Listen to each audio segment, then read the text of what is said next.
ठीक वैसे ही बंधुओं ठाकुर जी जड़ बनकर के बैठे हैं ताकि आप अपने भक्ति के भाव से उनको चैतन्य करके दिखाओ।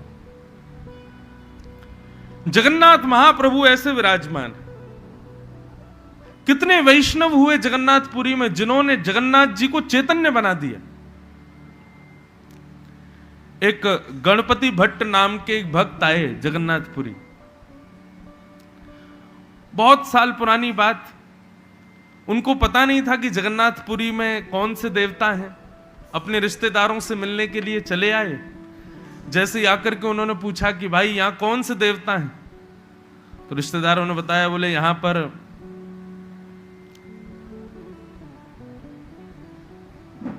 जगन्नाथ जी। बोले जगन्नाथ जी कौन है? बोले कृष्ण का अवतार। अब तो गणपति भट्ट जी तो बड़े व्याकुल हो गए, परेशान हो गए। बोले राम राम राम, ये मैंने क्या कर दिया? रिश्तेदार बोले क्या हो गया, इतने परेशान क्यों हो रहे? बोले अरे मैं गणेश जी का भक्त हूं। मैं गणेश जी के अलावा ना किसी देवता को देखता हूं, ना किसी देवता को पूजता हूं, ना कहीं जाता हूं।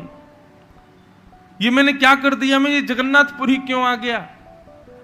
यहां पर अब मुझे कृष्ण को देखना पड़ेगा। और ये देवता तो बड़ा मायावी है, एक बार इसको जो देख लेता है ये उसको अपना बना लेता है। मैं अपने देव के प्रति बड़ी निष्ठा रखता हूं। मैं गणेश जी के अलावा किसी को नहीं देख सकता। कहीं मेरी निष्ठा खत्म ना हो जाए, कहीं ये कालिया मुझे अपना ना बना ले, कहीं ये जगन्नाथ जी मुझे अपनी ओर खींच ना ले। ऐसी भावना उसके हृदय में प्रकट होने लगी। अब तो वो इंतजार करने लगा कब वापस जाऊं मैं जगन्नाथपुरी से। समुद्र के किनारे जाकर के बैठ गया। बार बार गणेश जी को याद करके गए, हे भगवान मुझे क्षमा कर देना, हे गणपति जी मुझे क्षमा कर देना। मुझे अगर पता होता कि यहां आपका मंदिर नहीं है तो मैं आता ही नहीं। अब उसकी इतनी सहज निष्ठा कि मंदिर में बैठे जगन्नाथ जी को भा गया। वो जगन्नाथ जी बलराम जी और सुभद्रा जी से बोले, देखो एक हमारा गणपति भट्ट नाम का भक्त आया है, वो गणेश जी का बड़ा परम भक्त है। गणेश जी के अलावा किसी देवता को नहीं देखता, लेकिन मुझे उसकी वो निष्ठा बड़ी बढ़िया लगी है, मैं तो जा रहा हूं उसके पास। सुभद्रा बलराम जी बोले, वो आपको देखना भी नहीं चाहता और आप उससे मिलने जा रहे हो? जगन्नाथ जी बोले, क्योंकि मुझे उसकी निष्ठा बड़ी बढ़िया लगी। गणेश जी के प्रति जो उसका विश्वास है ना, मुझे उससे बड़ी प्रसन्नता है। और जी जगन्नाथ जी छोटे से बालक बन करके गणपति भट्ट के पास पहुंच गए। समुद्र के किनारे बैठा था। जगन्नाथ जी गए, छोटे से बालक बन के गए और जाकर के बोले, आपका नाम गणपति भट्ट है? बोले जी। आप गणेश जी के भक्त हो? बोले जी। तो फिर दर्शन क्यों नहीं कर रहे मंदिर में जाके? तो गणपति भट्ट बोला कि मंदिर में तो कृष्ण का विग्रह विराजमान है ना, गणेश जी नहीं है, इसलिए नहीं जा रहा। तो बालक हंसने लगा, बोला अरे आपको किसी ने पागल बना दिया है। बोले क्यों? अरे वो साक्षात गणेश जी बैठे हैं भीतर। जगन्नाथ मंदिर में जगन्नाथ कोई और नहीं है, स्वयं गणेश जी हैं। गणपति भट्ट बोला अच्छा, मैं दर्शन बाद में करूंगा, पहले बताना जरा रूप कैसा। बोले लंबोदर, लंबा पेट है उनका, लंबे लंबे हाथ हैं, बड़े बड़े कान हैं, लंबी सूंड है। बोले अच्छा सच में ऐसे हैं जगन्नाथ जी? बोले हाँ। बोले फिर तो मैं दर्शन करने चलूंगा। अब वो जैसे ही जाने लगा, मंदिर में प्रवेश करने से पहले उसके मन में फिर आया, कहीं मेरे साथ छल तो नहीं हो रहा, कहीं ऐसा तो नहीं गणपति बता करके मुझको जगन्नाथ जी ही दिख जाएं और मेरी निष्ठा टूट जाए। मैं गणेश जी के अलावा किसी देवता को नहीं देखता। तो उसने अपने आंखों पे पट्टी और बांध ली। बोले पहले मैं हाथ से छू के देखूंगा, यदि मुझे दिखेगा कि लंबोदर हैं, बड़े कान हैं, सूंड है, तभी दर्शन करूंगा। अच्छा अभी 2017-18 से शायद या कुछ साल पहले से अंदर जाना प्रतिबंध हो गया जगन्नाथपुरी में। नहीं तो पहले सब भीतर जा सकते थे और सब श्री जगन्नाथ जी को गले लगाते थे। कुछ वर्षों से अब अभी प्रतिबंध कर दिया, अंदर नहीं जा सकते। तो गणपति भट्ट भीतर गया, आंख पे पट्टी, पुजारियों से बोला कहां है जगन्नाथ जी, दिखाओ, मैं जरा स्पर्श करके देखूं इनके नाक सूंड पेट है कि नहीं। जैसे ही उसने कानों के पास हाथ फेरा तो ये बड़े बड़े कान, बोले कान तो बड़े हैं। पेट पर हाथ फेर करके देखा तो लंबोदर, लंबे पेट। और जैसे ही उसने नासिका के ऊपर हाथ फेरा तो नाक पकड़ता पकड़ता नीचे आया तो सूंड जैसी नाक। उसको बिल्कुल विश्वास हो गया, बोले ये तो गणेश जी ही हैं। जैसे ही उसने अपनी पट्टी हटाई, पट्टी हटा करके देखा तो गणेश जी तो अंतर्ध्यान जगन्नाथ जी खड़े थे। वो बोले इनकी तो सूंड थी, इनके बड़े बड़े कान थे, कहां चली गई वो? आंख बंद करके स्पर्श करे तो सूंड दिखाई दे, सूंड अनुभव में आवे, और आंख खोल के देखो तो जगन्नाथ जी। इतने में ही श्री जगन्नाथ जी प्रकट हो गए और प्रकट होकर के बोले, भाई तू भेद क्यों मानता है? तू भेद क्यों कर रहा है कि गणपति अलग है, मैं अलग हूं? ये गणपति आदि जितने भी देव हैं ये सब मेरा ही विलास है, सब मेरा ही रूप है, इनमें अंतर मत मानो।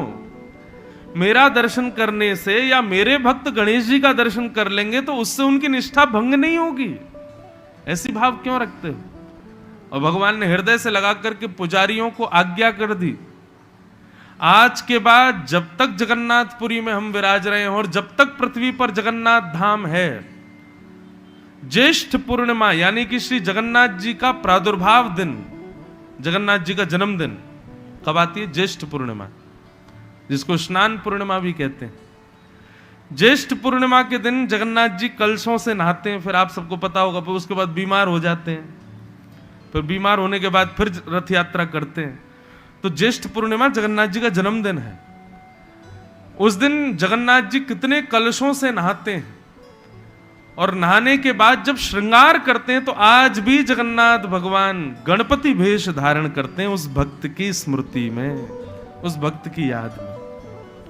उसको हमको गणेश जी के रूप में देखना प्रिय था, इसलिए हम गणपति रूप धारण करेंगे।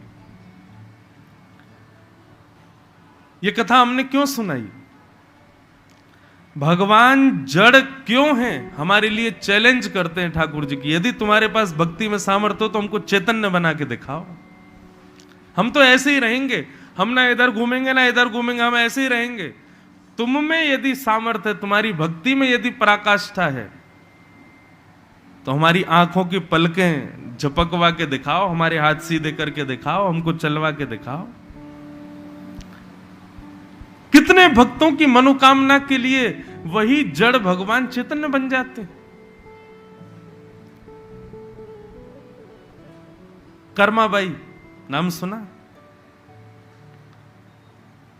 पिताजी बोल करके गए थे, बिना ठाकुर जी का भोग लगाए कर्मा भोजन मत करना, बस इतना बोल के गए थे। अब कर्माबाई को यह तो पता नहीं था कि सुबह नहाना भी पड़ता है, वस्त्र बदलने पड़ते हैं, हाथ पांव धो के स्नान करके बिल्कुल शुद्ध होकर तब भोग बनाया जाता। वो तो उठते ही बिस्तर से उठ के सीधी गई रसोई में और लगाई चूल्हे में अग्नि, बनाने लगी खिचड़ी। बिना नहाए धोए खिचड़ी बना करके ठाकुर जी के सामने पधरा देती और पधरा करके खड़ी हो गई, खाओ, चख के बताओ कैसी बनी है। और ठाकुर जी तो ऐसे ही बैठे लड्डू गोपाल। कर्माबाई बोली, अरे अब बस करो, अब ठीक हो जाओ, सीधे हो जाओ, बैठ जाओ, खाओ, मैंने इतनी मेहनत से खिचड़ी बनाई है आपके लिए। अच्छा मुझसे शर्मा रहे हो, मेरे सामने नहीं खाओगे। थोड़ी दूर चली गई, थोड़ी देर घूमते हुए फिर लौट के आई, फिर देखा तो खिचड़ी वैसी की वैसी। कर्माबाई बोली, क्यों, इसमें कुछ कमी है? नमक मिर्च ठीक नहीं है? उंगली से चाट करके देख रही है ठाकुर जी के भोग को। बोले बनी तो बढ़िया है, फिर आप खा क्यों नहीं रहे हो?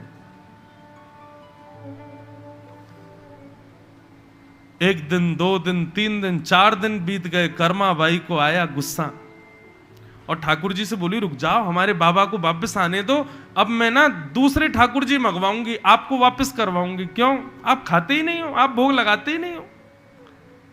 अरे ठाकुर जी भोग नहीं लगाओगे तो गाल पिचक जाएंगे, पतरे दुबरे हो जाओगे, फिर अच्छे नहीं लगोगे आप।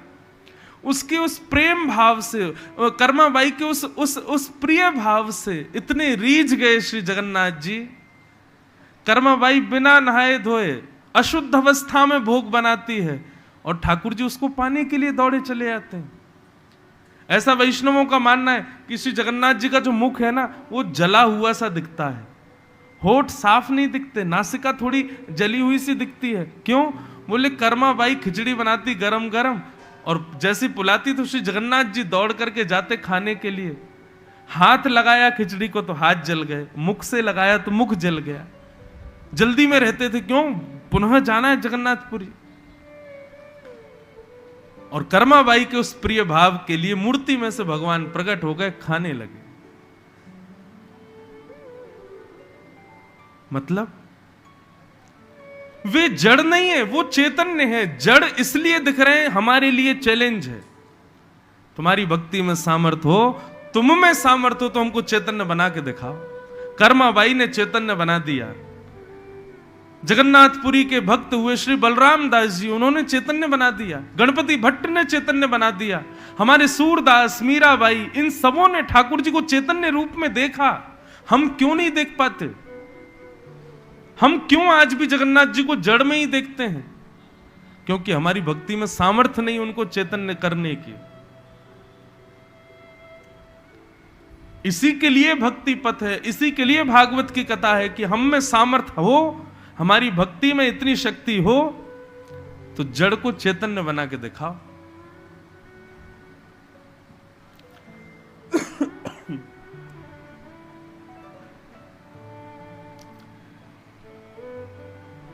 बड़े भाव से गाते हैं मारवाड़ी में लोग। थाली भर के लाई खींचड़ो, ऊपर घी की बाट की, जीम हो मारा शाम घनी, जिमावे बेटी जाट की। थाली भर के लाई खींचड़ो, ऊपर घी की बाट की, जीम हो मारा शाम घनी, जिमावे बेटी जाट की। थाली भर के लाई खींचड़ो, ऊपर घी की बाट की, घीमो मारा शाम घनी, जिमावे बेटी जाट की। थाली भर के लाई रे खींचड़ो, ऊपर घी की बाट की, घीमो मारा शाम घनी, जिमावे बेटी। पूरा भजन तो नहीं गाएंगे, कथा तो हमने सुनी है, पर इसकी जो अंतिम पंक्ति है ना इस भजन की, वो ध्यान से सुनिएगा। क्या कह रहे हैं? भक्ति हो तो कर्मा जैसी, सांवरियों घर आवे गो। भक्ति हो तो कर्मा जैसी, सांवरियों घर आवे गो। हाँ, भक्ति हो तो कर्मा जैसी, सांवरियों घर आवे गो। भक्ति हो तो कर्मा जैसी, सांवरियों कैसी भक्ति आवे गो। भक्ति भाव से पूरन होके, हर्ष हर्ष गुण गावे लो। भक्ति भाव से पूरन होके, हर्ष हर्ष गुण गावे लो। बस यही पंक्ति मुझे समझानी है आपको। क्या? सांचो प्रेम प्रभु से हो तो, मूरत बोले काठ की, जीमो मारा शाम घनी, जिमावे बेटी जाट की। थाली भर के लाई खींचड़ो, ऊपर घी की बाट की, जीवो मारा शाम घनी, जिमावे बेटी जाट की। थाली भर के लाई खींचड़ो, ऊपर घी की बाट की, जीमो मारा शाम घनी, जिमावे बेटी जाट की। थाली भर के लाई खींचड़ो, ऊपर घी की बाट की, जीवो मारा शाम घनी, जिमावे बेटी जाट की। सांचो प्रेम प्रभु से हो तो, मूरत बोले काठ की। यही बात तो समझानी है। जड़ वो दिख रहे हैं, प्रेम भक्ति हो तो वही जड़ चैतन्य बन जाएगा। मैं अपनी कथाओं में कहा करता हूं, ये चैलेंज है हमारे लिए। जगन्नाथ जी, आप अपने घरों में सब भोग लगाते हो ठाकुर जी का, जैसी थाली रख दी 15 मिनट बाद आ जाओ, 1 घंटा, वैसी की वैसी मिल जाती है। आपको संतोष होता होगा, मुझे तो नहीं होता। हम तो अपने ठाकुर जी से कहते हैं पा लिया करो कभी कभी। कभी कभी ठाकुर जी से एकांत में कहते हैं लाल जी अब कोई नहीं देख रहा आपको, खा लो, चलो थोड़ी से 1 गुलाब जामुन ही खा जाओ, बस हमें इतना ही संतोष हो जाए आपने खाया है, हम किसी से नहीं कहेंगे। लेकिन अभी हमें हमारी भक्ति उतनी उस स्थिति में पहुंची ही नहीं है कि ठाकुर जी चैतन्य बने। और एक और बात कह दूं, हम चाहते भी नहीं कि हमारी भक्ति उस स्थिति में पहुंचे, हमारी खुद की इच्छा नहीं है, खुद का भाव नहीं है, तभी संभव नहीं हो पा रहा है। परंतु बंधुओं, ठाकुर जी जड़ नहीं है, वो चैतन्य है। तो भगवान का पहला स्वरूप सत्य, दूसरा रूप चैतन्य, और तीसरा रूप है भगवान का आनंद। आनंद, ठाकुर जी आनंद स्वरूप है। अभी तो पहला दिन है, अभी 2-3 दिन निकल जाने तो फिर आपको अनुभव होगा आनंद किसे कहते हैं। बस आनंद की परिभाषा इतना समझ लीजिए, बहुत सारी व्यवस्थाएं जब आप कर लेते हैं और तब आपको प्रसन्नता होती है, उसको सुख कहते हैं। परंतु कोई व्यवस्था नहीं है फिर भी आप प्रसन्न हो, उसको आप आनंद कहते हो।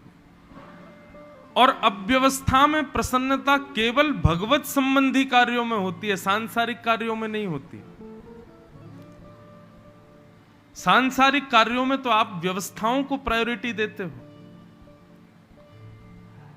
कथा आप लोग सुन रहे हैं, बहुत सुंदर पंडाल बना है, बहुत सुंदर सब व्यवस्थाएं की गई हैं, परंतु फिर भी ये मानवीय दृष्टि से 5-6 घंटे बैठने के लिए उचित नहीं है। इतना हमको इससे भी ज्यादा व्यवस्थाएं चाहिए, तभी हम बैठ पाएंगे। लेकिन फिर भी आप बैठे हो और प्रसन्न मुद्रा में बैठे हो, क्यों? क्योंकि आप यहां सुख भोगने नहीं, आनंद लेने के लिए बैठो। सुख में आनंद में अंतर है। यहीं पर अभी कथा ना हो, कोई सांसारिक कोई कार्यक्रम हो रहा हो, तो यहां 4 घंटे बैठना भारी पड़ेगा। लेकिन क्योंकि कथा है, जगन्नाथ जी की चर्चा है, इसलिए 4 घंटे भी आपको हो सकता है। जब 6:30 बजे कथा विश्राम हो तो आपको लगे इतना जल्दी क्यों हो गई, थोड़ी एक आध घंटे और हो, एक्स्ट्रा चले थोड़ी। यही अंतर है आनंद में और सुख में। भगवान आनंद है, सुख नहीं है। सांसारिक हर वस्तु सुख है, ठाकुर जी तो आनंद है। हमको देख लीजिए, कल ही सुबह कथा पूरी करके आए हैं भरतपुर में, वहां से भागे सीधे गिरते पड़ते पहुंचे दिल्ली एयरपोर्ट, फ्लाइट पकड़ी, पहुंचे रायपुर से रात्रि 1:30 बजे आए, 2 बजे आए यहां पर, और सुबह से अब लग के फिर कथा शुरू कर दी। और यहां कथा पूरी करेंगे 23 तारीख को, सुबह कथा करेंगे 23 को, समय बता दिया जाएगा आप लोगों को। फिर भागेंगे, रायपुर से फ्लाइट पकड़ेंगे दिल्ली, दिल्ली से फ्लाइट जयपुर, जयपुर पहुंचेंगे, वहां 1 दिन का राधाष्टमी उत्सव करके फिर हिसार जाएंगे, वहां कथा सुनाएंगे। कई लोग बोलते हैं, बोले महाराज जी आप अनवरत कथाएं करते हो, थकान नहीं होती आपको? ऐसा नहीं लगता कि शरीर पीड़ा में आ जाएगा? शारीरिक मुझसे पूछो तो पीड़ा तो है, आराम नहीं मिलता, ना सो पाते ना बैठ पाते, हर 1 हफ्ते में हवा पानी बिस्तर तकिया सब बदल जाता हमारा। आज सुबह हमारे से मिलने आए थे तो मैं उनसे यही बात कह रहा था कि अभी लगातार कथाओं में एक और चीज समझ में आई कि जैसे सब चीज जरूरी है, बिस्तर और तकिया भी मुझे लगता है संगी लेके चलना पड़ेगा। हर हफ्ते में तकिया बदल जाती है, गले की नसें मेरी दर्द करती है, कहीं पर पतली तकिया, कहीं मोटी तकिया, कहीं चौड़ी तकिया। हर हफ्ते में नई जगह जाते हैं तो शरीर को तो समय चाहिए ना। अब 7 दिन में 5 दिन में तो शरीर बेचारा सेट होने लगता है, वो 2 दिन बाद फिर हमको जाना होता है कहीं और। लेकिन इन सबके चलते हुए भी शरीर से पूछोगे तो शरीर थोड़ा सा अस्वस्थ है, शरीर को आराम नहीं है। लेकिन आत्मा से पूछोगे तो वो बड़ी प्रसन्न है, वो बड़ी आनंद में। क्यों? क्योंकि कथा है, भगवत चर्चा है, कथा है, वैष्णवों के बीच में भगवत वार्ता है। इसमें सुख नहीं मिलता, इसमें आनंद मिलता है। 4 घंटे में एक आसन पर बैठे रहेंगे, पता भी नहीं चलेगा। क्यों? सुख नहीं है ना, आनंद मिल रहा है। और जब आप व्यवस्थाओं से परे प्रसन्न होने लग जाओ तो समझना आनंद आपके जीवन में आए। और आनंद कौन है? जगन्नाथ जी का ही तीसरा रूप है आनंद। 3 बजे से 6 बजे तक की कथा के बीच में यदि नींद आ जाए, 3 बजे से 6 बजे कथा के बीच में मन हो जाए थोड़ा हम उठ के थोड़ा घूम आए, थोड़ा पानी पी आए, थोड़ा चाय पी लें, तो पीछे बैठे थोड़ा सो लें, तो समझो अभी आपके जीवन में आनंद रूपी, सच्चिदानंद रूपी जगन्नाथ जी आए नहीं है। लेकिन 3 बजे बैठे और कब 6 बज गए पता भी नहीं चला, समझो जगन्नाथ जी आए, जीवन में पधारे। अब उन्होंने हमको स्वीकार कर लिया है। अब हमारा देह अभिमान से शून्य हो चुका है। अब समय का नहीं पता चलता। अब शरीर की इच्छाएं धीरे धीरे समाप्त होती जा रही हैं। यह आनंद,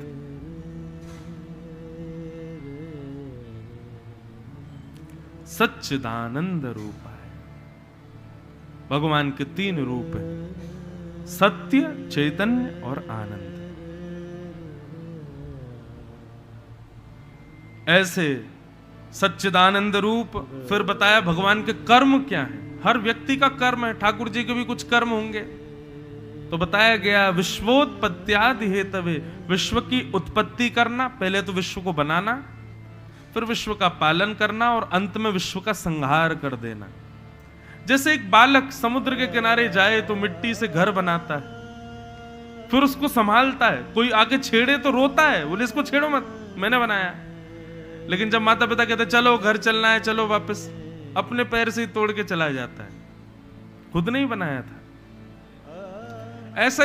ऐसा ही स्वभाव कर्म है ठाकुर जी का, विश्व को बनाना, उसका पालन करना और अंत में संहार कर देना। आप कहोगे जब संहार ही करना है तो बनाया क्यों? इसी विषय को समझने के लिए भागवत की कथा है। क्यों सृष्टि बनाई गई है, क्यों हम आप सब लोगों को बनाया गया है, क्यों कर्म को बनाया गया, क्यों कर्म से मिलने वाले भोग, कर्म से मिलने वाले पाप, कर्म से मिलने वाले पुण्यों को निर्माण किया गया, ये सब समझने बताने के लिए ही तो कथा है। परंतु ये भगवान के 3 काम हैं। और भगवान के गुण क्या हैं? तापत्रय विनाशाय, बोले इनकी शरण में आने वाला फिर कभी भी पीड़ा से पीड़ित नहीं होता। ऐसा नहीं है, बहुत ध्यान से सुनिएगा मेरी बात। ठाकुर जी कहना चाहते हैं कि भाई मेरी शरण में आने वाले के जीवन में कष्ट नहीं आएगा, दुख नहीं आएगा, ऐसा मत सोचिएगा। कथा सुनने से, अभी गणेश चतुर्थी आ रही है, गणपति जी का पूजन करने से, नवरात्रियों में 9 दिन व्रत करने से, जन्माष्टमी, रामनवमी आदि व्रत करने से आपके जीवन में पीड़ा नहीं आएगी, ऐसा नहीं है। पीड़ा तो आएगी। दशरथ जी भगवान राम के पिताजी थे, क्या कर्म ने उनको छोड़ा कि ये राम जी के पिताजी हैं, इनको बख्श दो? नहीं, वहां भी आया। जब कर्म भगवान के पिताजी को जानते हुए भी नहीं छोड़ता तो हमको क्यों छोड़ेगा? इसलिए कर्म से कभी बचा नहीं जा सकता बंधु। और आप लोग कहोगे कि नहीं मैंने तो कुछ गलत किया ही नहीं आज तक, तो जरूरी नहीं है आप इसी जन्म का भोग रहे हो। भीष्म पितामह को जब हजारों बाण लगे और बाणों की सैया पर भीष्म पितामह लेटे थे ना, भीष्म पितामह भगवान से कहते हैं, मुझे अपने 100 जन्मों का याद है, पूर्व 100 जन्मों में मैंने कोई पाप नहीं किया। दुर्योधन, दुशासन आदि जैसे दुष्टों को इतनी पीड़ा नहीं हुई महाभारत युद्ध में जितनी इस परम पवित्र भीष्म पितामह को दिया आपने। क्यों? आपके कर्म के इस प्रभाव को मैं समझ नहीं पाया हूं नाथ। मैंने 100 जन्मों तक कोई पाप नहीं किया। भगवान मुस्कुराए और मुस्कुरा करके बोले, पितामह भीष्म, तुम्हें कैसे पता कि 100 ही जन्म होते हैं? 101 भी तो हो सकते हैं। और तब भगवान ने भीष्म पितामह के सिर पर हाथ फेरा, भीष्म पितामह के नेत्र बंद हुए, तब उनको अपने 101वें जन्म की स्मृति आई। उनको 100 जन्मों का याद था ना, 101वें जन्म की उनको स्मृति आई तो देखा वे एक छोटे से बालक राजकुमार थे। माता पिता उनसे बहुत प्रेम करते थे, परंतु उनका एक स्वभाव था, वो जब वन में जाते थे तो छोटे छोटे छोटे जीवों को पकड़ लेते थे और पकड़ करके डिब्बे में भर करके लाते और अपने कक्ष में जाकर के एक एक जीव को निकाल के उनको सुई चुभोते थे। और जब वो तड़पता था तो भीष्म पितामह खूब ताली बजा बजा के हंसते थे। इतने में ही वो स्वप्न अदृश्य हो गया, भीष्म पितामह के नेत्र खुले, भगवान मुस्कुरा रहे थे। क्यों? कैसा रहा? तुमको 100 जन्मों का याद है भीष्म पितामह, लेकिन अभी जो पीड़ा तुम भोग रहे हो ये तुम्हारे 101वें जन्म का कर्म है। तो इसलिए भैया, चाहे मैं वक्ता हूं, चाहे मैं ऊंचे सिंहासन पर बैठा हूं, कर्म मेरे मुझको भोगने के लिए नहीं आएंगे ऐसा नहीं है, मेरे भी आ सकते हैं। हम सबके ना जाने कितने अनित कृत्य हमारे इस जन्म के, पूर्व जन्म के, ना जाने कितने जन्मों के हैं, हम सबको समय समय पर भोगते हैं। इसलिए इस बात को तो बिल्कुल आप गांठ बांध लीजिए कि आपका यदि जन्म हुआ है और पीड़ा आपके जीवन में नहीं आएगी, ऐसा कभी नहीं हो सकता। आप चाहे कितना भी जगन्नाथपुरी चले जाइए, चाहे कितनी भी कथाएं सुन लीजिए, कितना भी नाम जप कर लीजिए, पीड़ा आएगी। हां, बस इतना है। तो फिर आप कहोगे, तो फिर महाराज जी ये तीर्थों में जाना ही क्यों है, धर्म करना ही क्यों है, भजन करना ही क्यों, जब पीड़ा आनी ही है? पीड़ा आनी ही है तो क्यों ना हम भोगते हुए पीड़ाओं को सहें। अब सुनिए, धर्म आध्यात्म क्या रोल निभाता हमारे जीवन में। पीड़ा आनी तो है, परंतु धर्म आध्यात्म भक्ति हृदय में होने की वजह से जो पहाड़ गिरना था वो कंकड़ होके गिरेगा, जो कील लगनी थी वो सुई होकर के चुभेगी, जहां पहाड़ से गिरना था वहां ठोकर लग करके बस संभल जाओगे। बस ये होता है भक्ति का प्रभाव, नाम जप का प्रभाव, कथा सुनने का प्रभाव, तीर्थ यात्राओं में जाने का प्रभाव, संतों की सेवा का प्रभाव, धर्म करने का प्रभाव यह है कि जो विशाल हमारा विपत्ति हमारे ऊपर आने वाली है, वो विशाल विपत्ति सूक्ष्म हो जाती है। भगवान कृष्ण भीष्म पितामह को समझाते हैं, तुम उन जीवों को जो पीड़ा देते थे वो पीड़ा तुम्हारे आज रोम रोम में बाण लगे हैं भीष्म पितामह, लेकिन तुमने इतना भजन किया है, इतना धर्म किया है कि इस पीड़ा की समय पर साक्षात त्रिलोकीनाथ तुम्हारे सामने खड़ा है, जिसकी वजह से तुमको पीड़ा का अनुभव नहीं हो रहा है। इसलिए भैया, कर्मन की गति न्यारी, इन कर्मों की गति से कोई नहीं बच पाता है, सबको भोगना पड़ेगा। आप जिस पृथ्वी पर रहते हैं, मैं अपनी कथाओं में कहा करता हूं, इस पृथ्वी का असली नाम क्या है? दुःखालयम। क्या नाम है? दुःखालयम शाश्वतम। पृथ्वी को कहा गया दुःखालय। आलय किसको कहते हैं? संस्कृत में आलय कहते हैं घर को। भोजनालय, कार्यालय, पुस्तकालय, विद्यालय, ऐसे दुःखालय। जैसे भोजनालय में केवल टमाटर, घिया, तोरई, आलू ही मिलेंगे, पुस्तकालय में केवल नॉवेल्स ही मिलेंगी या साइंस की बुक्स मिल जाएंगी, मैथमेटिक्स मिलेगी, पढ़ने की किताबें मिलेंगी? ऐसी दुखालय में क्या मिलेगा? केवल दुख। यहां सुख नहीं है बंधु। इन प्रेजेंट, अभी की स्थिति में यदि कोई प्रसन्न है तो इस पंडाल में बैठे हुए लोग होंगे। हम लोग प्रसन्न हैं। 6 बजे के बाद का नहीं पता, 3 बजे से पहले का नहीं पता, पर ये 3 घंटा हम रोज प्रसन्न रहने वाले हैं अगले 7 दिन तक। और प्रसन्न भी नहीं, हम सुखी भी नहीं रहेंगे, हम आनंद में रहने वाले। सुखी कौन होता है? प्रसन्न कौन होता है? खाने को बढ़िया मिल जाए वो सुखी, सुनने को बढ़िया मिले वो सुखी, देखने को अच्छा मिले वो सुखी। परंतु यहां खाने को कुछ नहीं मिलेगा, यहां देखने को कुछ नहीं है, एक सा ही दिखेगा रोज, पर फिर भी आप प्रसन्न रहोगे। इसलिए इसको सुख नहीं, आनंद कहते। तो भैया ये संसार का कॉन्सेप्ट बड़ा विचित्र है। पीड़ा सबके जीवन में आएगी, दुख सबके जीवन में आएगा। बस भगवत भजन भक्ति का प्रभाव ऐसा होता है कि जो विशाल पर्वत हमारे ऊपर गिरने वाला है वो कंकड़ होकर के गिरेगा, लेकिन गिरेगा जरूर, बच नहीं पाओगे उससे। मेरे गुरुदेव जो मुझे पढ़ाते थे वो एक कथा सुनाया करते थे कि एक बार 2 भाई थे। एक भाई तो बहुत बड़ा भजनानंदी था और उसका ही सगा बड़ा भाई वो बिल्कुल उसके अपोजिट। उसको मंदिर कभी जाना नहीं, माता पिता की बात माननी नहीं, धर्म कर्म के कभी काम हो तो वो उठ के चला जाता था। माता पिता पधार गए, दोनों भाई धीरे धीरे बड़े हुए। छोटा भाई तो बहुत बड़ा संस्कृत का ज्ञानी बन गया और बड़ा भाई एक नगर का लुटेरा बन गया। चोर डाकू डकैती सब आ गई उसके अंदर। दोनों भाई अलग अलग रहने लगे।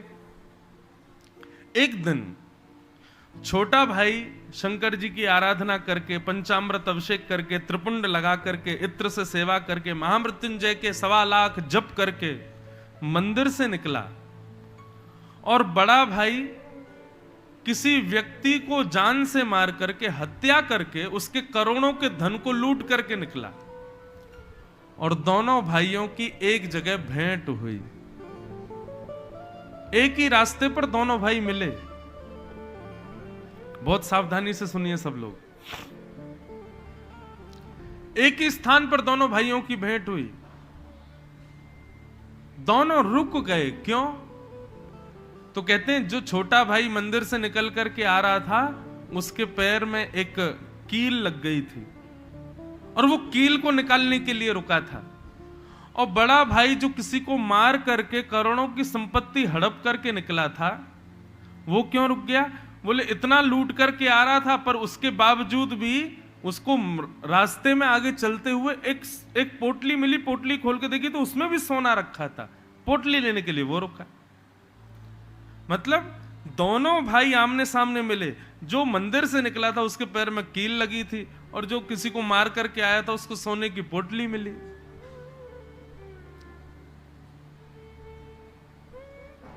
ऐसा पता है आज भी होता है। ज्यादा मंदिर जाने वाले, ज्यादा भजन करने वाले, कथा वथा सुनने वाले, उनके जीवन में कोई ना कोई पीड़ा आती रहती है। और क्लब्स में जाने वाले, उल्टे सीधे काम करने वाले, मुर्गा की नार मरोड़ करके खाने वाले, मछली को जल तो रही बता करके चबाने वाले, ऐसे लोग बड़े सुखी रहते हैं। उनके जीवन में कोई पीड़ा सी नहीं होती।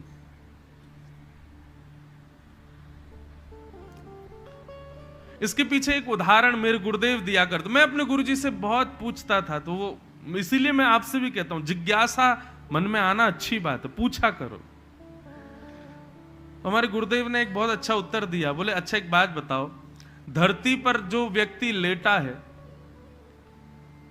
वो यदि करवट लेगा तो गिरेगा? नहीं गिरेगा। क्यों? पहले से ही गिरा हुआ है। लेकिन जो व्यक्ति बेड पर लेटा है वो यदि करवट ले तो गिरेगा। क्यों? क्योंकि ऊंचा है, ऊंचे स्तर पर लेटा हुआ है। इसी प्रकार जो धर्म कर्म करने वाले लोग हैं ना, इनका स्तर ऊंचा है। यदि इनसे कोई पाप बन भी जाता है या इनसे कोई गलत काम गलती से भी होता है तो इनको पीड़ा होती है। क्यों? क्योंकि इनका स्तर गिरा हुआ नहीं है, इनका ऊंचा स्तर है। और पापी लोग तो पहले से ही गिरे हुए हैं, और कितना गिरेंगे, करते रहो, कितने भी गलत काम करें उनको फर्क नहीं पड़ता। परंतु जब वो दो भाइयों की कथा आती है तो वहां पर छोटा भाई रोने लगा कि मैंने इतनी सेवा की शंकर जी की, बचपन से आज तक धर्म के मार्ग पर चला, और आज भी मंदिर से निकला तो मेरे पैरों में कील लग गई, और मेरा भाई सारे गलत काम किए इसने हमेशा, आज भी किसी को मार करके लूट करके आ रहा है, और आज इसको सोने की पोटली मिल गई। क्यों? तभी आकाशवाणी हुई आकाश से और कहा कि तुम रोना नहीं, वास्तविकता समझो। तुम्हारे जन्म के अनुसार, तुम्हारे नक्षत्रों के ग्रहों के अनुसार आज तुम्हारी मृत्यु निश्चित थी, पर तुम्हारे धर्म कर्म की वजह से तुम्हारी मृत्यु एक कील में टल गई। और तुम्हारा भाई उसके जन्म नक्षत्र और ग्रहों के अनुसार आज वो पूरी पृथ्वी का राजा बनने वाला था, पूरी पृथ्वी का सार्वभौम उसको प्राप्त होना चाहिए था, लेकिन उसके पापों की वजह से केवल एक छोटी सी पोटली उसको प्राप्त हुई है। तो पाप और पुण्य क्या करते हैं? ये हमको प्राप्त होने वाले सुख और दुख को, उनका डायमेंशन बढ़ाते घटाते रहते हैं। ज्यादा धर्म करोगे तो निश्चित है कि पाप जो है वो होगा तो सही, जो जीवन में कष्ट आना है वो आएगा तो सही, लेकिन कम होकर के आएगा। पाप ज्यादा करोगे तो जो पुण्य आपको बहुत प्राप्त होने वाला था, जो सुख समृद्धि आपको बहुत प्राप्त होने वाली थी, वो सूक्ष्म हो जाएगी, वो कम हो जाएगी। पाप सुख समृद्धियों के डायमेंशन को कम कर देता है, और पुण्य जो है वो कष्टों के प्रभाव को कम करता है।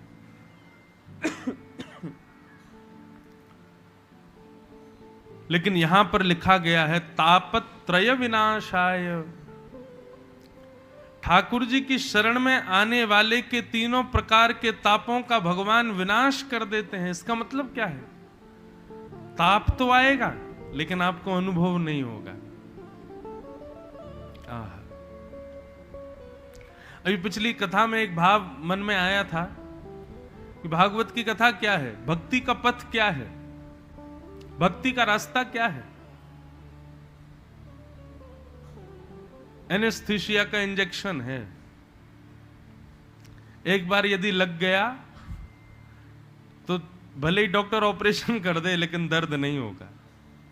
ठीक वैसे भक्ति मार्ग के अनुगामी जो होते हैं ना, उनके जीवन में पीड़ा तो बहुत आती है लेकिन उनको अनुभव नहीं होता, उनको पता नहीं चलता। मीराबाई का जीवन यदि आप देखोगे तो क्या पीड़ा नहीं थी, बहुत पीड़ा थी। प्रहलाद जी का जीवन देखोगे, ध्रुव जी का जीवन देखोगे, क्या पीड़ा नहीं थी? पीड़ा बहुत थी लेकिन अनुभव नहीं हुआ, अनुभूति नहीं हुई। क्यों? भक्ति मार्ग पर चल रहे थे। इसलिए जीवन में आध्यात्म जरूरी है। तापत्रय विनाशाय श्री कृष्णाय वयम नमः। ऐसे श्री कृष्ण को हम बारंबार प्रणाम करते हैं, जिनके 3 रूप, 3 कर्म और 3 गुण हैं। ये महात्म का पहला श्लोक है। महात्म की कथा बंधुओं महत्व बताया जा रहा है। आज भागवत जी की कथा क्यों सुननी चाहिए, भागवत कथा सुनने से फायदे क्या होते हैं, लाभ क्या होता है, वो सब बताया जा रहा है। 88,000 सौनकादि ऋषि नैमिषारण्य क्षेत्र में कलयुग के मानवों के कल्याण करने के लिए यज्ञ कर रहे थे, परंतु उनको लगा यज्ञ से शायद कुछ मिलेगा नहीं हमको। तब वहां सूत जी का आगमन हुआ, एक परम विद्वान ज्ञानी सूत जी, और सूत जी से उन्होंने कुछ प्रश्न किए हैं जोग। बहुत ध्यान से सुनना। अब महात्म की कथा आगे बढ़ेगी, महात्म हम सुनेंगे। सौनकादि ऋषि हैं 88,000, और उन्होंने सूत जी से प्रश्न किया। क्या प्रश्न किया? श्रेयसां यद्भवेत् श्रेय पावनानां च पावनम् कृष्ण प्राप्तिकरं सस्वत् साधनं तद्वदाधुना। हे महाराज, इस कलयुग में श्रेष्ठ से श्रेष्ठ कृष्ण प्राप्ति का साधन बताइए। हमको भगवान कैसे मिलेंगे? हम अपने जीवन के सर्वोत्कृष्ट फल जगन्नाथ जी को कैसे प्राप्त कर सकते हैं इस कलयुग में? मोस्टली इंटरव्यूज या पॉडकास्ट होते हैं तो वहां मुझसे एक प्रश्न जरूर किया जाता है, गृहस्थ आश्रम में रहकर के भगवत भजन कैसे संभव है?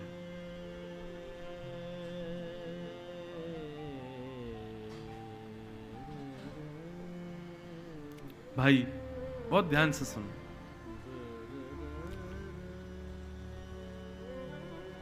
अच्छी वस्तु संसार में जितनी भी है ना, वो सदैव विपरीत वातावरण में ही होती हैं। कमल कीचड़ में ही उगेगा, फसल जेठ की जब गर्मी पड़ेगी तभी बढ़िया होती है। अभी हम लोगों को बहुत ह्यूमिड लग रहा है, बहुत ह्यूमिडिटी, अरे चिपचिपाहट बहुत ज्यादा हो रही है, परंतु पृथ्वी के कई अंश के लिए और कई जगह की खेती बाड़ी के लिए वो बहुत जरूरी भी है। वो एक कथा हम लोगों ने सुनी है ना अपने जीवन में, आप सबने भी सुनी होगी। एक पिता की 2 बेटी थी, एक बेटी का ब्याह हुआ एक किसान के घर में, एक बेटी का ब्याह हुआ कुम्हार के घर में। पिता अपनी दोनों बेटियों की सुध लेने गया तो बड़ी बेटी के पास गया तो किसान के घर में थी।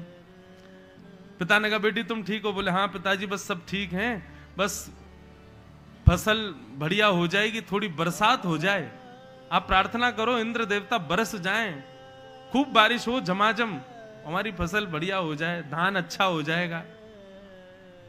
बोले, हाँ बेटा मैं प्रार्थना करूंगा, भगवान खूब वर्षा करो, मेरी बेटी की खेती बाड़ी खूब बढ़िया चले।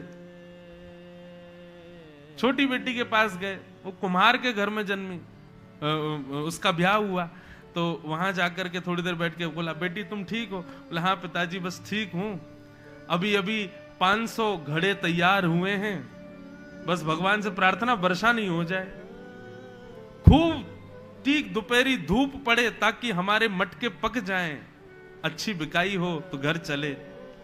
पिताजी आप प्रार्थना करना है भगवान वर्षा ना हो तो मेरी छोटी बेटी का घर बढ़िया चलेगा। पिता क्या करे? यदि वर्षा की कामना नहीं करे तो बड़ी बेटी का घर बर्बाद हो रहा है, और वर्षा की कामना करे तो छोटी बेटी का। विपरीत स्थिति किसी का यदि अनहित कर रही है तो किसी हित के लिए भी हुई है। हम सबकी लाइफ में एक ऐसा फेज आता है जहां पर हम टूट जाते हैं, जहां पर लगता है कि अब संभलना मुश्किल है हमारा। लेकिन जब हम संभल करके आगे बढ़ते हैं तो कुछ वर्ष बाद हमको पता चलता है यदि वो स्थिति मेरे जीवन में नहीं आई होती तो आज जो मैं हूं वो बन नहीं पाता। अभी मेरी कथा भरतपुर में, तो वहां एक परिवार, एक भैया मुझसे मिले, उन्होंने मुझे एक बात बताई, अच्छे अब संपन्न हैं, उनका बढ़िया काम कारोबार सब बढ़िया चल रहा है, लेकिन उन्होंने कहा महाराज जी मैंने अपने बाल्यकाल में बहुत दुविधाएं देखी। मेरी मां बहुत छोटी उम्र में मुझे छोड़ के चली गई, पिता छोटी उम्र में चले गए, मां कुछ समय बाद चली गई, छोटे भाई बहनों का लालन पालन सब मैंने किया। उस समय मैं बहुत कोसता था कि हे भगवान आपने कैसा जीवन दिया मुझे, मेरी उम्र के बच्चे खेलते हैं और मैं यहां जिम्मेवारियां संभाल रहा हूं अपने भाई बहनों की। लेकिन महाराज जी आज मैं धन्यवाद करता हूं भगवान को। क्यों? क्योंकि यदि मैंने वो बचपन में नहीं सहा होता तो आज मैं जो बन गया हूं वो कभी नहीं बन पाता। और ये केवल एक व्यक्ति का जीवन नहीं, हम सबका जीवन ऐसा ही है। विपरीत स्थिति सिखाने के लिए आती है जीवन में। स्वामी विवेकानंद तो कहते हैं कि यदि किसी व्यक्ति के जीवन में कभी विपरीतताएं नहीं आती, यदि किसी व्यक्ति के जीवन में सब वैसा ही होता है जैसा वो चाहता है, तो वो व्यक्ति जी ही नहीं रहा है। हर दिन आप सोचते हो ऐसा ऐसा हो, लेकिन हो सब उल्टा जाए, और फिर उसको सॉल्व करने में लगे हैं हम लोग। यही तो जीवन है। जो लोग भक्ति के लिए ये सोच रहे हैं कि गृहस्थाश्रम में कैसे हो सकती है, पत्नी बच्चे परिवार सबको देखते हुए हम भक्त कैसे बन सकते हैं, तो भक्त बनने के लिए अगर आप ये सोच रहे हो सन्यासी होना जरूरी है, सब छोड़ना जरूरी है, सबका त्याग करना जरूरी है, तो माफ कीजिए, अनुकूलताओं में तो कोई भी भक्त बन जाएगा। भक्ति तो वही है जहां प्रतिकूल अवस्था में तुम बन के दिखाओ। माता जी भी सीए, पिताजी भी सीए, भाई भी सीए, बहन भी सीए, सब लोग सीए ही सीए घर में, तो फिर निश्चित है कि वो भी सीए बन ही जाएगा। लेकिन पिताजी का अलग प्रोफेशन, माँ का अलग है, पत्नी अलग, बच्चे अलग, भाई भाई सब अलग, और उसमें तुम कुछ बन के दिखा गए जो कोई नहीं है, वो तुम बन गए, तो तुम्हारी ज्यादा दाद देनी पड़ेगी कि हाँ ये तुमने करके दिखाया। अधिकतर मैं देखता हूं डॉक्टर घरों में सब डॉक्टर ही होते हैं। दादाजी भी डॉक्टर थे, वैद्य थे, पिताजी डॉक्टर, मां भी डॉक्टर है, बड़ी बहन भी डॉक्टर है, छोटा भाई भी डॉक्टर है, बड़ी बहन के पतिदेव जीजाजी भी डॉक्टर है। आप क्या कर रहे हो? मैं भी पढ़ाई कर रहा हूं, डॉक्टर ही बनूंगा। डॉक्टर बन गए, अब ब्याह करना है। बोले क्यों नहीं कर रहे, इतनी उम्र हो गई। नहीं, पत्नी डॉक्टर ही चाहिए। सब डॉक्टर ही डॉक्टर बन जाएंगे तो निश्चित है कि उसमें वंश में आगे जो भी आएगा वो भी बन जाएगा। जो डॉक्टर बनना एक सामान्य परिवार के लिए बड़ी कठिनाई का विषय होता है, लेकिन सब डॉक्टर हों तो वहां डॉक्टर बनना बहुत इजी हो जाता है। ऐसे ही बंधुओं, जो लोग कहते हैं कि हम भक्त बनने के लिए भक्ति जैसा माहौल होना चाहिए, गलत कहते हैं। माहौल में तो सब बन जाते हैं, बन के तो तब दिखाओ जब माहौल ना हो और आप भक्त बनो। राक्षस कुल में जन्म लिया प्रहलाद ने, भगवान खंबे से नृसिंह बन के प्रकट हो गए प्रहलाद के लिए। क्यों? क्योंकि विपरीत स्थिति है, प्रतिकूलताएं हैं।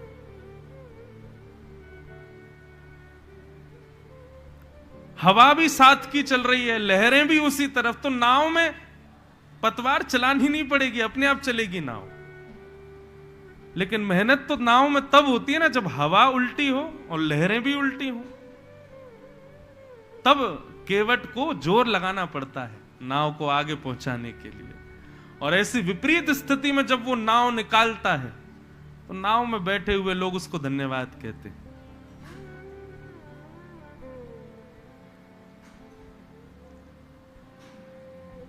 गृहस्थ आश्रम प्रतिकूलता है, विपरीतता है, प्रतिकूलता है, और उस गृहस्थ आश्रम में भजन करना ये हमारे लिए चुनौती है। लेकिन यदि हम गृहस्थाश्रम में रहते हुए भी भजन कर लें तो ठाकुर जी को शायद सन्यासी, विरक्त, वैरागी इतने प्रिय नहीं होंगे जितना प्रिय वो गृहस्थाश्रम ही हो जाएगा।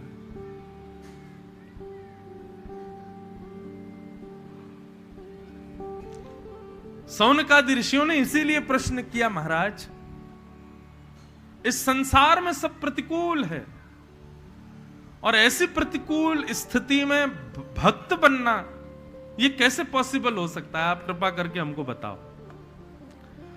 तब सूत जी महाराज इसका उत्तर देते हुए कहते हैं, बोले एक उपाय है, संसार की प्रतिकूलताओं में भक्ति करने का उपाय एक जगह से मिल सकता है। बोले कैसे? तब कहते हैं कि काल व्याल मुखग्रास त्रास निर्णास है तवे श्रीमद् भागवतम शास्त्रम कलौ कीरेण भाषितम्। संसार की इन प्रतिकूलताओं में यदि भक्ति की पथ को दिखाने के लिए लाइट का काम कोई करेगा, संसार के इस भयंकर मोह के, काम के, क्रोध के, लोभ के अंधियारे में यदि प्रकाश कहीं कोई दिखा सकता है तो वो है सत्संग, और सत्संग में भी भागवत की कथा। आप जिस कथा को 7 दिन में सुनने के लिए बैठे हैं ना, चारों वेद, 18 उपपुराण, 18 महापुराण, सबका सार यहां पर कहा जाएगा। सब कुछ है यहां पर। इसलिए सौनकादि ऋषि कहते हैं भाई इन 7 दिनों में यदि आपने भागवत का आश्रय ले लिया तो निश्चित आप प्रतिकूल अवस्था में भी भक्ति कर पाओगे। इसलिए भैया भागवत का आश्रय लो यदि आप कृष्ण प्राप्ति करना चाहते हो तो। तब सौनकादि ऋषियों ने कहा कि ये भागवत की कथा क्या है, ये भागवत जी हैं क्या, जरा इनके बारे में हमको इनका महात्म्य समझाइए। तब यहां से महात्म्य कहना प्रारंभ हुआ। सबसे पहले भागवत की कथा सनक सनंदन सनातन सनत कुमारों ने श्री नारद जी को सुनाई। सौनकादि ऋषियों ने प्रश्न किया नारद जी को क्यों सुनाई, ऐसा क्या हो गया था कि नारद जी ने कथा सुनने के लिए सनकादि ऋषियों से, सौनकादि ऋषियों से पूछा। तब बताया एक बार नारद जी पृथ्वी पर घूमने के लिए आए। अच्छा बंधु एक बात बताएं, जैसे भारत में रहने वाले लोग विदेश की बड़ी प्रशंसा करते हैं ना, इंग्लैंड ऐसा है, अमेरिका ऐसा है, ऑस्ट्रेलिया ऐसा है, तो जो बेचारे लोग नहीं गए वो सुन करके उनका मन आता है कि हम भी कभी जाएं विदेश। ऐसी देवलोक में चर्चा होती है भारत के लिए। देवता आपस में चर्चा करते, पता भारत कैसा है, बोले कैसा, बोले वहां पर एक उड़ीसा प्रांत है, उड़ीसा प्रांत में एक नीलाचल धाम है, लीलाचल धाम में श्री जगन्नाथ भगवान विराजते हैं। भैया ऐसा उनका दर्शन, जगन्नाथ का भात जगत पसारे हाथ, जगन्नाथ जी का भात ऐसा, जगन्नाथ जी की खाजा ऐसे, जगन्नाथ जी का दर्शन ऐसा। तो आकाश में देवता सुनकर के बड़े खुश होते हैं, बोले हमको कब अवसर मिलेगा जगन्नाथपुरी जाने का। बोले केवल जगन्नाथपुरी नहीं, गुजरात में चले जाओ वहां द्वारिका धाम है, उत्तर भारत में चले जाओ तो वहां पर वृंदावन है जहां ठाकुर जी नंगे पांव घूमते थे। ये सब भाव सुनकर के देवता बड़े खुश होते हैं, एक्साइटेड होते हैं, हमको कब छुट्टी अवकाश मिले, हम कब जाएं पृथ्वी पर भारत का भ्रमण करने। लेकिन बंधु एक बात बताएं, देवताओं को कभी छुट्टी नहीं मिलती, देवताओं को कभी अवकाश नहीं होता। लोग बोलते हैं ये तो देवता हैं, ये तो देव हैं, परंतु जितने सौभाग्यशाली हम मानव हैं इतने सौभाग्यशाली संसार में कोई नहीं है। सूर्य कौन है, देवता, कभी छुट्टी नहीं करते। अच्छा छुट्टी नहीं करते तो ये बात हो गई, चलो 1 महीना काम करते हैं, परंतु सूर्य तो 24 घंटे काम करते हैं। सुबह 6 बजे से लेकर के रात्रि 6:30-7 बजे तक हम लोगों को प्रकाश देना है। यहां 6:30 के बाद अंधेरा होता है, लेकिन विदेशों में तो सूर्योदय हो जाता है, तो सूर्य कभी छुट्टी पर नहीं जाते। इसी प्रकार कोई भी देवता कभी छुट्टी पर नहीं है। सब लोग इधर देखो, सावधानी से सुनो, कथा सुनो, बस इधर उधर नहीं देखना बिल्कुल भी। जैसे 3 घंटे हम आपको देख रहे हैं, आप भी हमको ही देखो बस। और हमको देखने में रुचि नहीं हो तो हमारे पीछे जगन्नाथ जी इसीलिए बैठे, उनको देखो, लेकिन दृष्टि अपनी इधर ही रखो, कंसंट्रेशन बना के रखो। आप इधर उधर देखते हैं तो फिर मेरा कंसंट्रेशन टूटता है, इसलिए ध्यान से सुनो। मैं क्या बता रहा था, जैसे विदेश से आया व्यक्ति विदेश की प्रशंसा सुनाता है और हमारा मन होता है कि हम भी कभी जाएं। हिमालय से आया व्यक्ति हिमालय की प्रशंसा करता है कि पहाड़ ऐसे हैं, केदारनाथ ऐसा है, हिमालय पर्वत ऐसा, हमारा भी मन होता है हम कब जाएंगे। ऐसे ही पृथ्वी की प्रशंसा, और पृथ्वी में भी भारत की प्रशंसा देवलोक में होती है, और देवताओं का मन होता है हम कब जाएं। एक दिन नारद जी से रहा नहीं गया, नारद जी गए भगवान के पास, बोले मुझे छुट्टी दो। भगवान बोले क्यों, बोले मैं पृथ्वी पर घूमने जाना चाहता हूं, आपके तीर्थों में जाऊंगा, देख के तो आऊं कैसे तीर्थ हैं। भगवान बोले ठीक है जाओ। तो यहां पर अब नारद जी अपनी पूरी आप बीती बता रहे हैं कि पृथ्वी पर आके उन्होंने क्या अनुभव किया, उनका एक्सपीरियंस क्या था। ध्यान से सुनना। नारद जी अपना अनुभव साझा कर रहे हैं पृथ्वी का। अहम तो पृथ्वीया तो ज्ञात्वा सर्वोत्तमामिति पुष्करम च प्रयागम च काशी गोदावरी तथा हरि क्षेत्रे कुरुक्षेत्रे श्रीरंगम सेतुबंधनम एवमादिषु तीर्थेषु ब्रह्माण इतस्ततः। नारद जी कह रहे हैं, मैंने पृथ्वी को देखने के लिए मैं पृथ्वी पर गया। कहां कहां गए भैया? हरिक्षेत्र यानी कि हरिद्वार, कुरुक्षेत्र यानी कि सब जानते हैं कुरुक्षेत्र, श्रीरंगम साउथ इंडिया में, और सेतु बंधनम यानी रामेश्वरम, पुष्करम च प्रयागम च, पुष्कर गया, प्रयाग राज गया, काशी गया, गोदावरी में स्नान किया। ये तो बोलते बोलते फिर क्या बोले? एवमादिषु तीर्थेषु भ्रममाण इतस्ततः, आदि आदि तीर्थों में, पूरे भारत के तीर्थों में नारद जी बोले मैंने भ्रमण किया। सबने पूछा तो फिर कैसा लगा आपको? बोले न पश्यम कुत्रचित् शर्म मनः संतोष कारकम, मेरे मन को संतोष नहीं हुआ। मैंने जैसा सुना था बिल्कुल उसका उल्टा मुझे दिखाई दिया पृथ्वी पर। सबने कहा भैया ऐसा क्यों, क्या दिखा आपको पृथ्वी पर? बोले महाराज तीर्थ बुरे नहीं है, तीर्थों के देवता बुरे नहीं है, वहां कोई कमी नहीं है, इंसान की मानसिकता देख करके मुझे घबराहट हो रही है। और हम लोग कैसे हैं उसका पूरा बायोडाटा यहां दिया गया है कि मंदा सुमंद मतयो मंद भाग्या पत्रुता पाखंड निरता संतो विरक्ता सपरिग्रह। कैसे लोग हैं पृथ्वी के? बोले मंद बुद्धि। बोले कैसे कह सकते हो? बोले उनसे कहो कि तुम मेहनत करो 100 रुपया दूंगा, लेकिन कह दो बैठे रहो 20 रुपया दूंगा, तो क्या करेगा? बैठेगा, मेहनत नहीं करेगा। मंद बुद्धि है लोगों की, हिलकर के पानी नहीं पीना चाहते, आलसी हो गए हैं। सदैव केवल बुद्धि इसी भाव में घूमती रहती है कि ऐसा क्या करें कि हमको मेहनत ना करना पड़े और हमें धन भी मिलता रहे। मैं हाथ जोड़ के क्षमा मांगते हुए कहूं, ये कोविड के बाद जो वर्क फ्रॉम होम शुरू हुआ है ना, ठीक है उस समय जरूरत थी, पर study from home, work from home ये लाभकारी नहीं है। जिन लोगों ने उस फेज को फेस किया वो लोग उसमें रह सकते हैं, पर हमारी आने वाली generation study from home, work from home अगर करा दोगे तो वो लोग कर्म समझ ही नहीं पाएंगे किसे कहते हैं। अनीति का धन हो जाएगा वो घर बैठ करके जो कमाएंगे। जब स्कूल घरों से शुरू हो गए थे बच्चों के,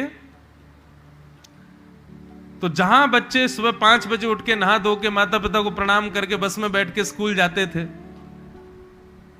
5 बजे उठते थे, तब जाके 8 बजे स्कूल में दाखिल होते थे। अब वर्क फ्रॉम होम है, 8 बजे स्कूल शुरू होगा, कहां? लैपटॉप पे। बच्चे उठ कितने बज रहे हैं? 7:45 बजे। 7:45 बजे उठे, सीधे अपना मुंह धोया, पोंछा काट करके लैपटॉप ऑन करके बैठ गए टीचर के सामने। प्रेजेंट मैम, हम आ गए। हमने भी देखे ना हमारी दीदियों के बच्चे, उनको देखता था मैं, तब मेरे मन में आता था, मैंने कहा तुम स्कूल जा रहे हो भाई, ये ठीक है डिजिटल स्कूल है, यहां भी नहा धो के जाना चाहिए। क्या मामू अब कौन नहाए? 3 घंटे की क्लास होनी है, 2-4 क्लास करके सब खत्म, होमवर्क भी नहीं कर रहे हैं, सब उल्टा सीधा चल रहा था। तब मेरे मन में आया, हे भगवान लॉकडाउन जल्दी पूरा हो, ये कोविड जाए, ये बच्चे स्कूल जाएं। क्यों? ग्रह त्याग किए बिना किए गए कर्म और पाई गई शिक्षा कभी आपको लाभकारी नहीं बनेगी। श्री कृष्ण ने भी शिक्षा के लिए गृह त्यागा, श्री राम जी ने भी शिक्षा के लिए गृह त्यागा, स्वामी विवेकानंद ने भी शिक्षा के लिए गृह त्यागा। जिसने गृह त्याग करके शिक्षा नहीं की, चाहे सुबह से शाम तक के लिए घर से बाहर जाए, और जिसने गृह त्याग करके कभी धन नहीं कमाया मेहनत करके, उसका धन और शिक्षा दोनों लाभकारी नहीं बनेंगे। नारद जी कह रहे हैं कैसे लोग, बोले मंद बुद्धि हैं, बैठे बैठे सब पाना चाहते हैं, कुछ कर्म नहीं करना चाहते, परिश्रम नहीं करना चाहते। मंद भाग्या उपद्रुता, इसीलिए उन लोगों के भाग्य भी मंद हो गए। और मैंने क्या देखा, बोले सत्यम नास्ति तपः शौचम दया दानम न विद्यते उदर बरिणो जीवाह बरा का कूट भाषण। कभी मुझे अवसर मिलेगा ना तो केवल ये नारद जी के ये कहे गए 10-15 श्लोक हैं, इन पर कभी प्रवचन करूं मैं स्वच्छंद। आज व्यक्ति जैसा है ना, चाहे कितना भी डिजिटल वर्ल्ड हो गया हो, लेकिन श्रीमद् भागवत में लाखों वर्ष पहले नारद जी ने बता दिया कि व्यक्ति कैसा है। क्या कह रहे हैं, बोले सत्यम नास्ति, सत्य बोलते नहीं है, केवल हमारा काम अगर असत्य से भी बन जाए तो असत्य बोलने पर राजी रहते हैं। सत्यम नास्ति। दूसरा बोले तपह नास्ति, भजन नहीं करते, केवल दिखावा करते हैं भजन करने का, तपह नास्ति। दया नास्ति, दया नहीं है, दिखावा है दया के नाम पर भी केवल। दानम नास्ति, दान नहीं करते हैं। दान कैसा होना चाहिए कि कहते हैं एक हाथ से दो, दूसरे को पता भी ना चले, लेकिन यहां पर आदमी को संतुष्टि तब तक नहीं होती जब तक मैगजीन में ना छप जाए, जब तक न्यूज़पेपर में ना आ जाए, सोशल मीडिया पे ना डल जाए कि उसने दान किया, उसको संतुष्टि नहीं होती।